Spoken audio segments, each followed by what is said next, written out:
Okay, folks, today we're going to learn about a brand new number, and that number is the number E. And if you're like, E is a letter, you're right. But E represents a certain number. So E represents a number that is equal to 2.718, and it goes on forever. So E is a number that's like pi, so we know pi is equal to 3.14, and some of you may know a bunch of digits. These are both irrational numbers. They're endless decimals, and we can't write them down as a fraction.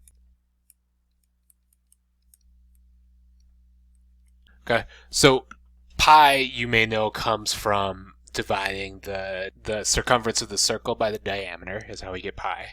E, though, is a number that comes up when we're talking about exponential growth. So we'll dive into it in more depth next year in calculus, but I'll give you a little introduction here. The point of this lesson, the takeaway of this lesson, is essentially that this number exists, and I want you to know how to use it in problems and find it on your calculator. So the way we'll approach this number E is by talking about some of our financial math ideas we've been touching on in this unit. So we need to know first what a compounding period is.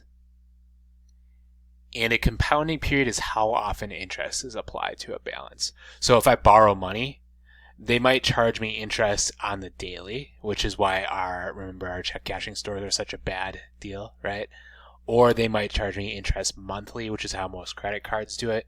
Or they might charge me interest yearly, which is how some financial investments work. So how often they charge me obviously affects how much money I make or how much money I owe. So let's look at a couple of examples.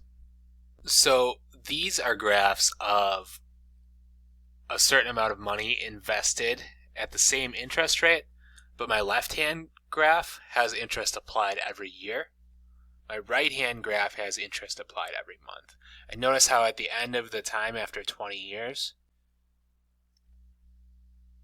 we're at like about $740, I'd say, here. And here we're at about $690. Okay? So notice, like, the more times I apply interest, so monthly is more often than yearly, the more my graph grows, right? So the takeaway here is that, like, more compounding is more growth. Okay? So now let's look at our problems involving E, and we'll see where this number comes into play. So we have Aaron investing $7,500 into an account paying an interest rate of 1.5% compounded continuously. So compounding continuously is the key word that tells us to use E in our calculations. So E comes into play when we charge or apply interest, not yearly, not monthly, not weekly, not daily, not hourly, not minutely, but every possible instant. Okay? So instead of earning interest once per year or once per month, you're earning interest constantly. And the growth rate that happens because of that ends up following this formula. Y equals A times E to the RT. So E is the base, and then we're going to use our growth rate up here as the exponent. So essentially Aaron is getting the best deal because we're constantly giving him interest payments. It's sort of like our guinea pig example. What happens if you shave half the guinea pig over and over and over? This is what happens if you keep making our interest rate period smaller and smaller and smaller. Okay, the math on that for this year is not going to be very hard. So we're just going to plug everything in. So we'll say, remember, Y is a variable, and then A is my starting value, so that's $7,500. So that's just like all of the rest of our problems we've seen so far. E is a number. We're going to leave that there. R is my rate. And remember, 1.5%, well, that becomes 0.015. Be careful where you put your decimal points. T. And T is my time. Here, my time is easy. It's given to be 8 years. Okay, so I plug that in, 7,500 e to the 0.015 times 8. And I'll show you how to type it in on your calculator. So I just typed it in pretty much exactly how I wrote it. And when I hit enter, I get $8,456.23. It says round to the nearest $100. So I'll say $8,500. To get E on my calculator, I go second and then ln. ln's going to come up very soon.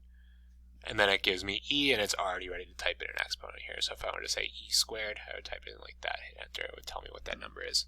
Okay.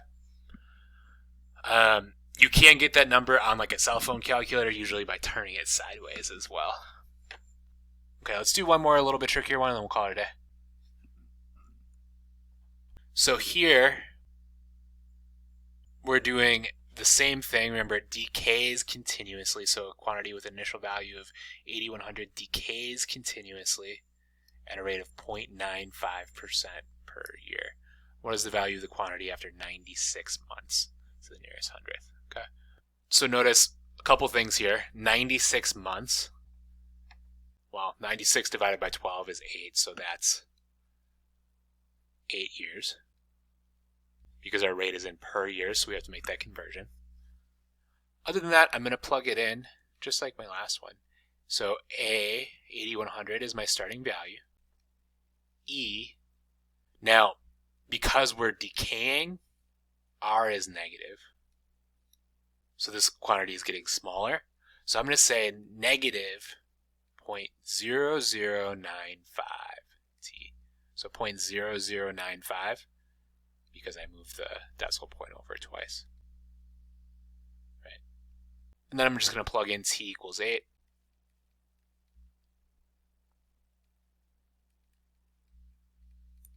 And I type this into my calculator exactly as I see it. And it will give me 7,500 and 7.2112. It gives me, it says round to the nearest hundred, so I'm going to round to 1 right there. So that is my solution here. Okay, so make sure decay means your rate is negative, and make sure you pay attention to the units in the second section here. As always, remember to come back and rewatch this video if you get stuck on these.